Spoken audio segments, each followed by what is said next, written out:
তত্ত্বাবধায়ক সরকার ব্যবস্থা ফেরাতে পঞ্চম দিনের আপিল শুনানি চলছে। সকালে প্রধান বিচারপতি সৈয়দ রেফাত আহমেদের নেতৃত্বাধীন আপিল বিভাগের পূর্ণাঙ্গ বেঞ্চে শুনানি শুরু হয়।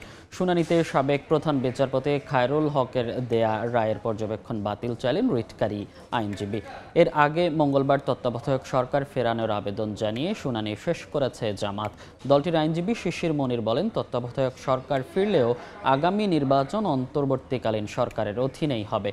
আরেক আবেদনকারীর আইনজীবী ব্যারিস্টার বদরুদ্দোজা বাদল বলেন, তত্ত্বাবধায়ক সরকার ব্যবস্থা ফিরলেও সাংবিধানিক প্রশ্ন জড়িত থাকায় সেটি কবে থেকে কার্যকর হবে তা সর্বোচ্চ আদালত পর্যবেক্ষণ দেবেন। গত ২৭ আগস্ট তত্ত্বাবধায়ক সরকার ব্যবস্থা বাতিলের রায় পুনর্বিবেচনা চেয়ে করা আবেদন মঞ্জুর করেন সর্বোচ্চ আদালত। দেয়া হয় আপিলের অনুমতি। এরপর ডক্টর বদিউল আলম মজুমদার সহ ৫ জন, বিএনপির মহাসচিব মির্জা ফখরুল ইসলাম আলমগীর, জামায়াতের সেক্রেটারি জেনারেল গোলাম পরোয়ার আপিল করেন। এই মুহূর্তে সুপ্রিম কোর্টে আছেন সহকর্মী আফজাল হোসেন, সরাসরি যাচ্ছি তার কাছে।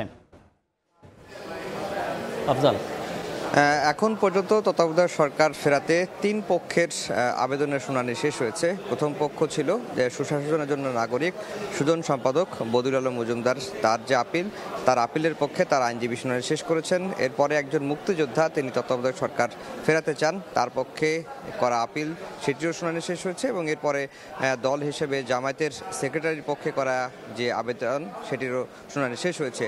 এই ৩ পক্ষের শুনানিতে মোটা দাগে তারা ৩ পক্ষই তত্ত্বাবধায়ক সরকার ফেরাতে পক্ষে আবেদন জানিয়েছেন, তারা মত দিয়েছেন।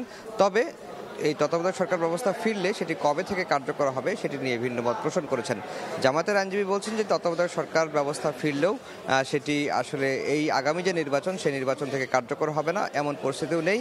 অন্য ২ পক্ষ অর্থাৎ বদিউল আলম মজুমদারের আইনজীবী এবং একজন মুক্তিযোদ্ধার পক্ষের আইনজীবী, তারা বলছেন যে তত্ত্বাবধায়ক সরকার কবে থেকে কার্যকর হবে সেটি আপিল বিভাগের উপর তারা ছেড়ে দিয়েছেন বা আপিল বিভাগের পর্যবেক্ষণ তারা প্রত্যাশা করছেন। আর এখন বিএনপির পক্ষ থেকে বিএনপির মহাসচিব মির্জা ফখরুল ইসলামের আলমগীর করা আপিলের শুনানি এখন চলছে এবং বিএনপির পক্ষে করা আপিল শুনানি শেষ হলে এরপরে রাষ্ট্রপক্ষ তারা শুনানি করবে, তাদের অবস্থান ব্যাখ্যা করবে এবং ব্যাখ্যা করার পরেই আপিল বিভাগ এই বিষয়ে চূড়ান্ত সিদ্ধান্ত জানাবেন। আর আপিল বিভাগ এর আগেই যখন রিভিউ আবেদনের পর্যায়ে মামলাটি ছিল, তখনই কিন্তু আপিল বিভাগ স্পষ্ট করে বলেছেন যে তত্ত্বাবধায়ক সরকার ইস্যুতে তারা এমন কিছু পদক্ষেপ নিতে চান যেন এই ব্যবস্থা নিয়ে আর ভবিষ্যতে কেউ কখনো প্রশ্ন তুলতে না পারে বা ব্যবস্থাটিকে সুসংহতভাবেই সংবিধানে অন্তর্ভুক্ত হোক, এটি তারা এমন অবজারভেশন বা এমন নির্দেশনা তারা দিবেন।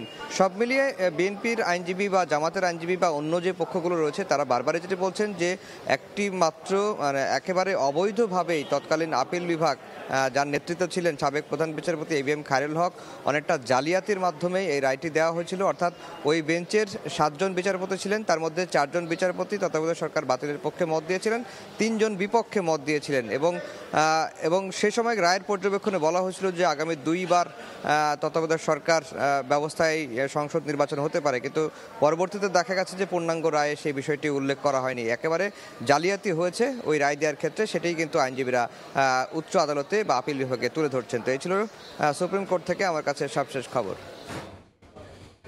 সরাসরি যুক্ত ছিলাম সুপ্রিম কোর্ট থেকে।